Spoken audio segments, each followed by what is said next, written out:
And howdy, howdy, howdy. We are back in action. This is a one-on-one. This is where I talk to you. And if you have seen my show Pedestal, you will know the news is that, yes, in this month, will be doing my egg retrieval, but we are not just retrieving. I am not freezing my eggs because I am going to have a baby this year. We have decided we're doing it. And I've known this for a while now. If you might have recalled an episode in season 1 where I talked about my cyst. So when that cyst grew, it made me realize, like, Dee Dee, what are you doing? What are you waiting for? Who is the man? When is he coming? Rub that genie. I didn't rub the genie. I rubbed my face. My face grew a cyst.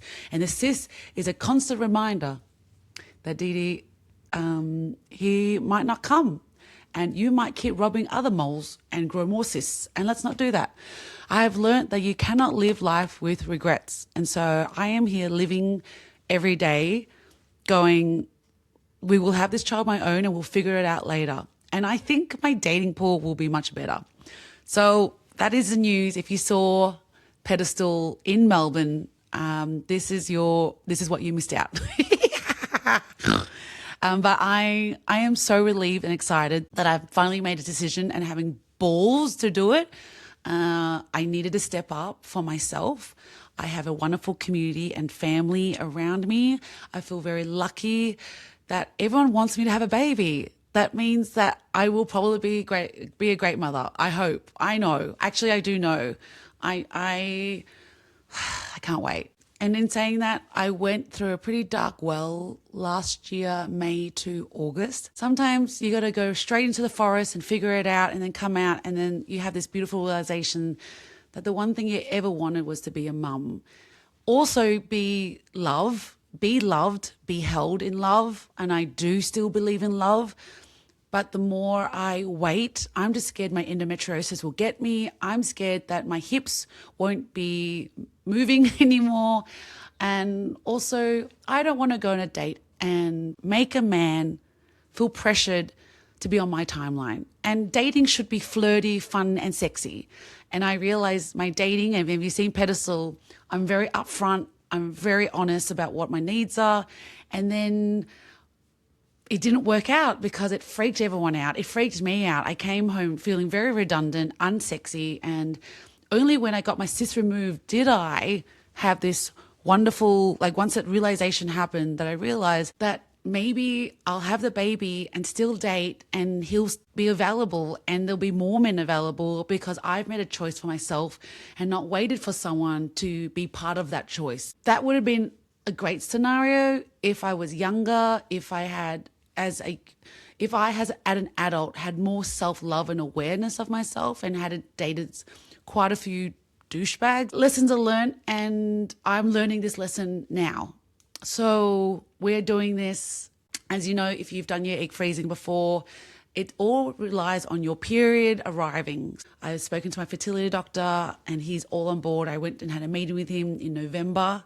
This is how long ago I've known that this was going to happen, but it's just been trying to fit in with my schedule because, as you know, I went to Vietnam in February, so February was out, and then March was Comedy Festival, and now we are in April. Whew. Wow.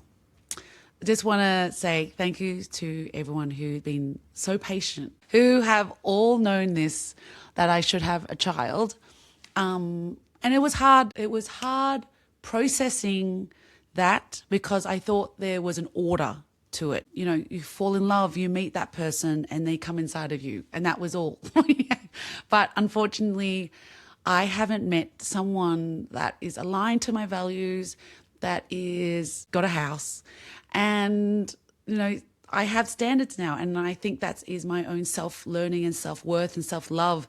If I just hook up with someone, I will be trapped with this person for 18 years with a child. And I don't think I want to be trapped. Like, I was trapped last year trying to figure out if I wanted a baby. I don't think it's fair for me and my child to be trapped with someone.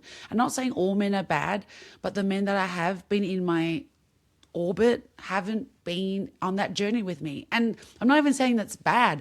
I'm saying it's all timing, and these men will eventually have their sperm clocks ticking. However, my egg clock is very loud. You can hear it right now. So we might as well get it done now so that I have freedom.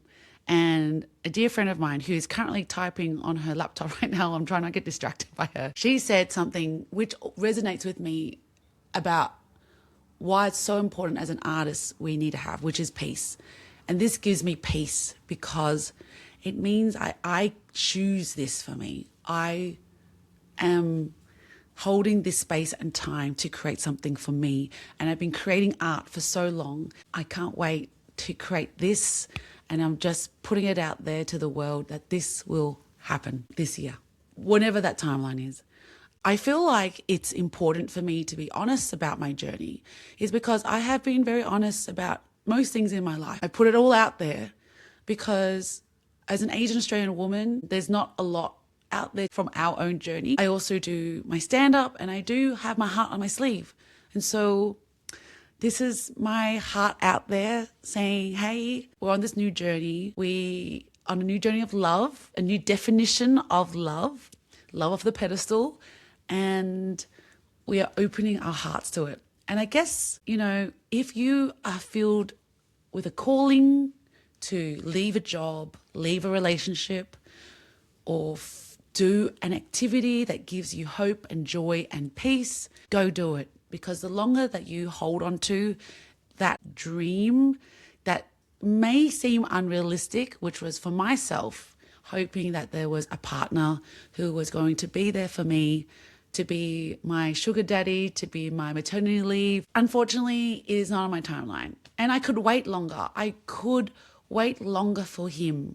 I could.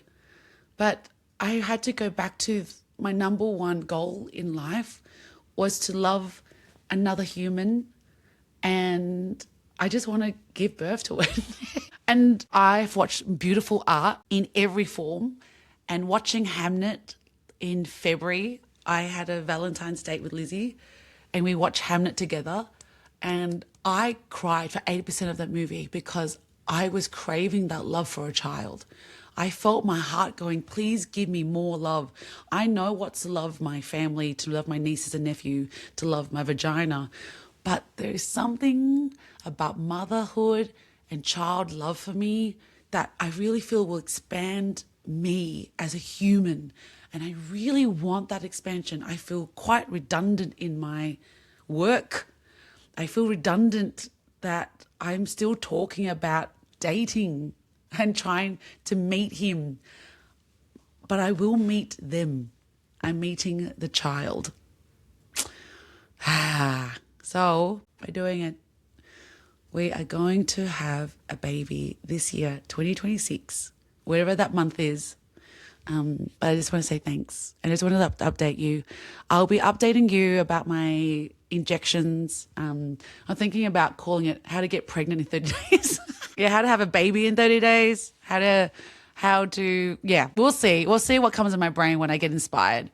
But I will be documenting my egg freezing. I know it helped a lot of women who came to Sunny Side Up, my Instagram account. And so this is round 2, but a bit of extra.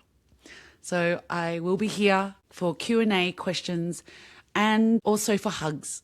At one of the shows at Pedestal, when I revealed at the end that this is what I was doing, this woman came up to me at the end of the show. Everyone had left. She came up and said, hey, I'm on this journey as well. And I said, you and me, next year, we're going to have a baby. And then we hugged and we got teary because I just feel it. May the force be with thee. May the force be with me and everyone who is on this journey as well. I know how hard it is. And I know that I'm just at the edge of it. I'm now entering the actual baby process making. So, I'll be seeking advice from you guys as well. So thank you so much for joining me. And thanks for watching Pedestal. What happens when you take love off the pedestal?